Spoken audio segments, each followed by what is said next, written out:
فرمان مصطفیٰ صلی اللہ علیہ وسلم جو شرمسار کی لغزش کو معاف کرے گا اللہ پاک قیامت کے دن اس کے گناہوں کو معاف فرمائے گا.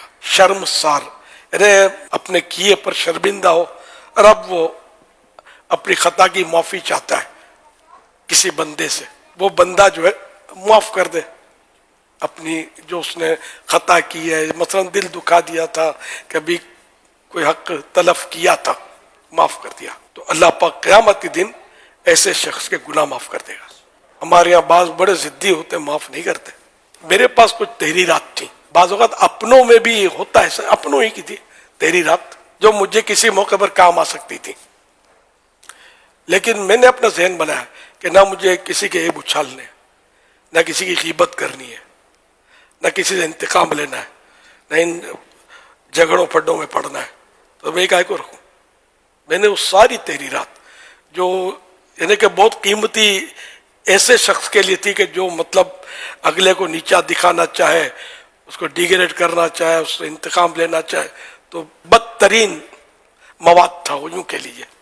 میں نے سب ٹھنڈا کر دیا. اپنے کو رکھنا ہی نہیں ہے یار, دوسروں کے عیب کو ڈبو دو, انشاءاللہ اپنے عیب بھی ڈوب جائیں گے. تو اپنا ذہن اسی طرح مسلمانوں کے لیے صاف ہونا چاہیے کہ میری وجہ سے اللہ پاک کسی کو عذاب نہ کرے, یہ ذہن ہو اپنا. ہمارے بھائی ہیں, کبھی لغزش ہو جاتی ہے, واقعی دل ایسا دکھاتے ہیں کہ واقعی یعنی کہ بہت تکلیف ہوتی ہے, لیکن بہرحال ان کے لیے بد دعائیں کرنا اپنے ذات کے لیے, اور بدلہ اور انتقام آخرت کی بربادی کی تمنا نہیں. اپنے ساتھ کیا ہوگا اپنے کو نہیں پتا, اپنے ایمان کا کیا بنے گا یہی نہیں خبر. تو اللہ پاک سے اس کی رحمت کا سوال کرے اور اس کی پناہ میں رہے بندہ. کچھ لوگ منتقم المزاج ہیں حضور, جی یہ درست فرمایا. ان کو اپنی عادت نکالنی کیسے چاہیے؟ اگر مجھ سے محبت کرتا تو میری یہ باتیں جو میں نے عرض کی, میں واقعی بولتا ہوں کہ بعضوں کی ایسی سے پولے تھی, بعض شخصیتوں کی کہ ان کو زمین بھاری پڑ جائے, لیکن میں کیا کروں گا یار یہ کر کے. مجھے ایک بار میرے اپنے مخالف شخصیت کا اشتہار کسی نے دیوار سے اکھیڑ کے بھیجا, یہ اس کو شاباش کا بنڈل بھیجوں گا کہ فلاں کی یہ پولے, دیوار پہ اشتہار لگا اس کا. بڑی شخصیت تھی وہ, اس اشتہار کو پورا پڑھا نہیں, تھوڑا سا پڑھا تو میں سمجھ گیا. اس کی پولیں لکھی ہوئی تھی, اس کو لپیٹ لیا, ٹھنڈا کرو.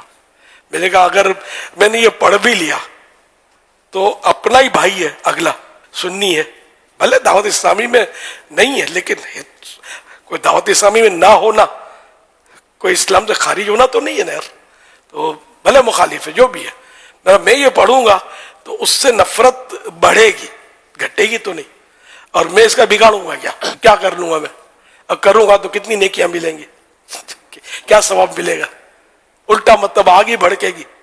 تو خیر وہ میں اپنا یہ عمل بتا رہا تھا کہ اس طرح میں نے کیا تھا, وہ اشتہار پڑھا ہی نہیں. پڑھیں گے تو پھر وسوسوں کا شکار اور پھر شیطان دھمال کرے گا. تو اللہ کی رحمت سے ہم تو مطلب اس طرح کوشش کر کے دعوت اسلامی کو لے کر آپ تک پہنچائیے. آپ اس کو آگے اسی انداز میں چلائیں گے تو کامیاب ہوگا. بدلے لینے کے چکر میں پڑیں گے اور منہ توڑ دوں گا سر پھوڑ دوں گا کے چکر میں پڑیں گے تو پھر آپ دوسرے کو خدمت کا موقع دیں. ایسا نہ کریں کہ آپ کی وجہ سے دعوت اسلامی کی بدنامی ہو. دین کا کام کرنا ہے تو آپ کو مطلب سر پہ برف رکھ کے پھرنا پڑے گا, انگارہ نہیں. اگر آپ بہت غصے میں ٹانڈے ہو جاتے ہیں اور مطلب یہ مرا مری کر دیتے ہیں اور گالم گلوچ, تو اس آدمی کام نہیں کر سکتا. اور بس سر پہ برف ہونا, ٹھنڈا مزاج ہو, اور اپنی ذات کے لیے انتقام لینے کا ذہن بالکل نہ ہو.